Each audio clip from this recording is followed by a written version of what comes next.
बहू के पलटते ढंग। पुणे में रहने वाली शीना की ससुराल में सिर्फ 3 लोग थे।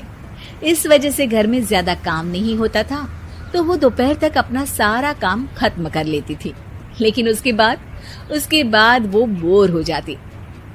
इस वजह से उसने शिनचैन कार्टून देखना शुरू कर दिया, जो धीरे धीरे उसके व्यवहार पर इतना इफेक्ट करता गया कि वो खुद भी शिनचैन जैसी ही बातें करने लगती है। एक रात डिनर करते हुए, अरे बहू, जरा अचार तो देना। ओहो ससु माँ, आपसे इतना काम भी नहीं होता। इस तरह तो आप जल्दी जल्दी बुढ़िया हो जाओगी। अरे शीना, ये तुम कैसे बात कर रही हो? आपको तो कुछ भी समझ में नहीं आता। ये शीना का शिनचैन स्टाइल है। ऐसा बोलकर शीना वहाँ से चली जाती है। अगली सुबह शीना सबके उठने से पहले ही घर का काम खत्म करके कार्टून देखने बैठ जाती है। अरे वाह बहू, कमाल ही कर दिया। इतनी जल्दी सारा काम खत्म कर दिया। बस भी कीजिए, अब मैं इतनी भी कुछ खास नहीं। ओफो, तुम और तुम्हारे शिनचैन का भूत, जाने कब नॉर्मल इंसान की तरह बात करोगी। मॉम, आप तो बस मुझसे जलती रहती हैं। आपको क्या पता मेरी लाइफ कितनी मुश्किल है। अच्छा छोड़िए, अब मैं शॉपिंग के लिए जा रही हूँ। हाँ, तो ये है तुम्हारी मुश्किल लाइफ। शीना शॉपिंग करने मार्केट पहुँच जाती है, जहाँ उसे जय के ऑफिस की एक लड़की मिलती है। हेलो, आप जय की वाइफ है ना?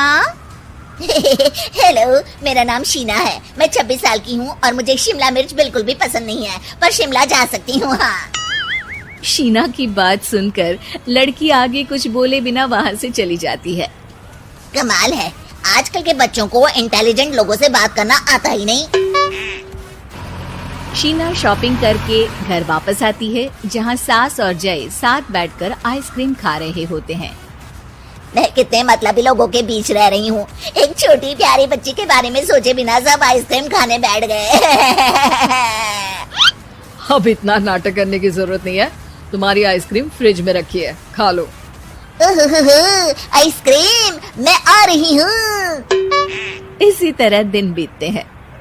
अभी तक तो घर में सारे लोग शीना की हरकतों से परेशान हो चुके होते हैं। एक शाम उनके घर पड़ोस के अंकल आते हैं, जिन्हें देखते ही शीना बोल पड़ती है। हेलो अंकल, आज आप यहाँ? ये कह रही है आप यहाँ बैठिए, हम अभी आते हैं। ऐसा बोलकर शीना की सास उसे लेकर रसोई में चली जाती है।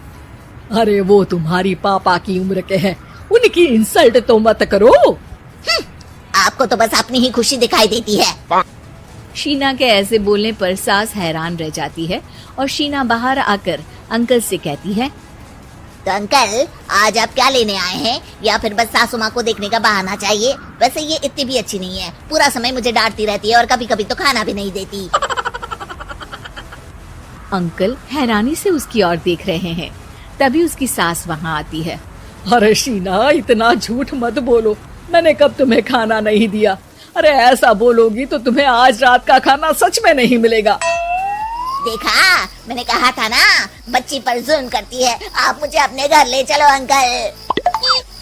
इस तरह दोनों सास बहू में तू मैं शुरू हो जाती है, जिसे देख अंकल तो डर कर भाग जाते हैं, लेकिन वो दोनों चुप ही नहीं होती। रात को जय के घर वापस आने पर सास उसे शीना की सारी बात बताते हुए कहती है, अरे इसके सर से कार्टून का भूत तो उतारना ही पड़ेगा। मौका या वक्त कुछ देखती ही नहीं, बस बकवास शुरू कर देती है।